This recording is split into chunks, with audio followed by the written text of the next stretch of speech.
Asikubingelele mbukeli ngasekhaya nomlaleli njengoba sihambile ke endaweni kaNongoma ku 17 bathi kamajomela mangaphosisi njengoba sinensizwa la uphakela umthakathi sibona kakhulu ke einkundleni zokuxhumana futhi siyazi ke futhi nasebuthweni ukuthi ke insizwa ke ekhona njengoba sinayo so sikhuluma naye asikubingelele sikwamukela.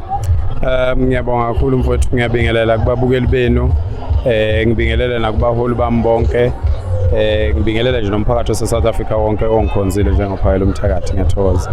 Kuyintokozo ukuthi ke sibe nawe sikubuke einkundleni ke zokuxhumana ke ulungisa lapha nalapha ululeka lapha nalapha njengoba sikubonile ukuthi cha uthi ke abantu bokufika bethu kusiphumuza kancane bethi nabe ukuyobuyela ngasekhaya ukuze nabakhona ekhaya bekwazi becosha futhi becosha futhi awugcinanga lapho kunenkulumo kade ikhona nje einsukwini kukhona ke obeke wakhuluma ngawe wakukhuza lokho wazothi cha wena umuntu awumkhulume kwizokuxhumana kodwa ke umqonda ngqo mhlawumbe ungathina lezo zinto lezo.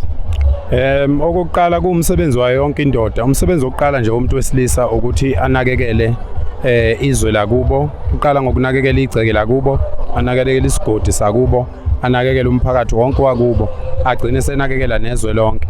Uma ngabe wonke kamadoda emagcekeni emakubo enganakekela amagceke izwe lingayilungela. So ke sizama ukubuyisa lokho nokukhumbuza insizwa lokho ukuthi hayi impilo akukhona konke lokho kwenzakalayo, akukhona konke lokhu abantu abakujabulelayo ukudansa, ukuyophuza utshwala, abanye baze bengondli nezingane zabo ngemali abayisebenzayo beyophuza utshwala bedansa bechitha isikhathi. Kodwa impilo ingokunakekela izwe liqala ngokunakekelwa ngokuthi umuntu aqale ngokunakekela igceke lakubo.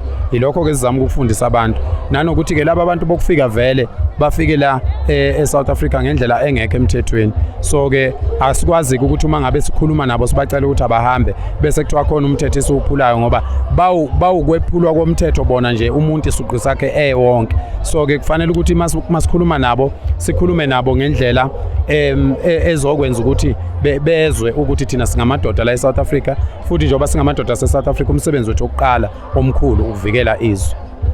Futhi ukubheka la ukuthi ke bayakumukelani ensukeni kwenza bona bese ukuthi uyesekwa yini noma mhlawumbe bayagxeka lokho okwenzayo.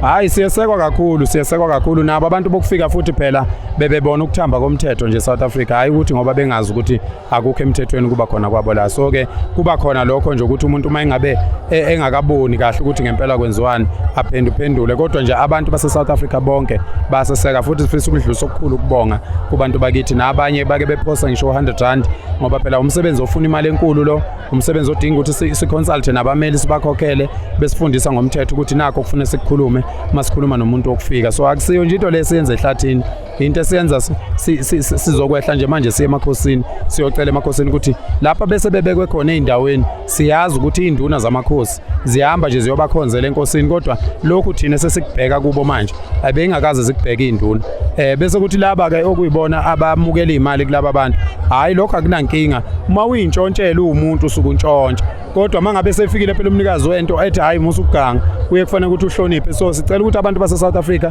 kungabi bikho umuntu ozovikela abantu bokufika ma sikhuluma nabo singalwi nabo singabalimazi ebese ethi yena uyabavikela ngoba nakho kukhona imali ayithola kuye ubeganga mayemukela imali kubo. Sesifikile ke thina abanikazi begceke sithi hayi lokho akulungile, ngakho sicela kuhlonipheke lokho.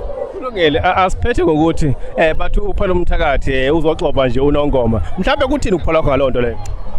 Lolo daba selusemakhosini luzokhulunywa nje maduze. Ngicela ukuthi singaphawuli ngalo kakhulu, kodwa ngaphendula ngalokho engaphendula ngakho ngisamile kukho kunjengoba ngangikusho angizukushintsha ndawo futhi mase kukhulunywa. Utho zakho mhlawumbe nje okugcina insizwa azibe zinsizwa. Insizwa into yokuqala ezivikelayo, umuntu oyinsizwa nje oqala umuntu amvikelayo udade wabo, umuntu oqala amvikelayo udade wabo egcekeni, okwesibili avikele izingane zakwabo, okwesithathu anakekele nje indawo yakubo. Sicela sibe zinsizwa masihlangana sizokwakhisana isibindi, sizofundisana kuba nesibindi ngoba ukwesaba kuyimvelo, isibindi siyakhiwa. Utho zakho sibona sikhasa ukuthi wasipasana. Ngiyathokoza kakhulu.